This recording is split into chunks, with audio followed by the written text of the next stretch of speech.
Newborn calves are susceptible to an infection in their belly button. Hi, I'm Jody Henke. Know how to recognize the signs of an infected navel as you're living the country life.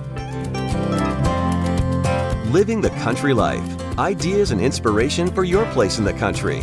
You can find more information on today's topic and from previous shows by visiting us online at livingthecountrylife.com. We'll return to the show after these messages. Whenever you're online, Living the Country Life is there too.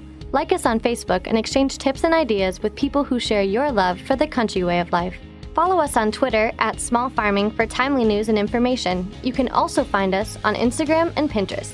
See the latest inspired shot from our readers or add a garden tip to your boards. Living the Country Life has all the ideas for your home acreage. Visit us online at livingthecountrylife.com and find us on social media.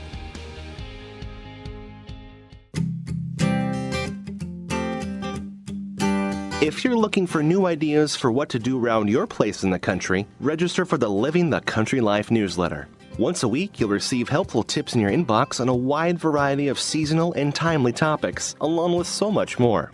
Living the Country Life is for all those people who love to live in the country. Sign up for your free newsletter today by visiting livingthecountrylife.com.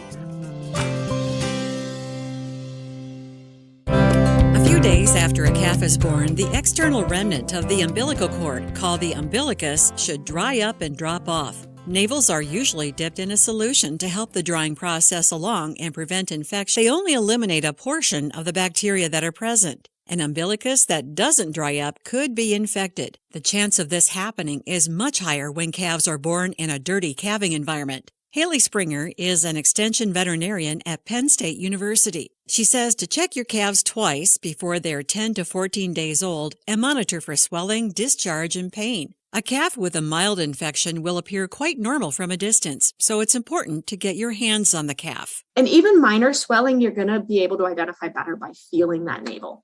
Heat, obviously, you have to touch it. To identify pain, we generally have to touch it. So when we touch a navel that's painful, that calf is either going to tuck its belly up or it's going to kick at you. And then we're also looking for discharge. And certainly if we're touching that, we'll know if we get liquid on our hands. I always recommend wearing gloves when you're doing this type of an exam. Also, notice how the discharge smells. She says the more malodorous that smell is, the more severe it is. It's important to make sure you're examining the right area. Your fingers should be between the umbilical remnant and the body wall. If the area is enlarged but you're not sure if it's a concern, Springer says using this reference will help. The really simple reference is no thicker than your thumb by 7 days. So we want to get the size of that umbilical stump down to about the size of your thumb by 7 days of age. Any bigger than that would be considered some level of swelling.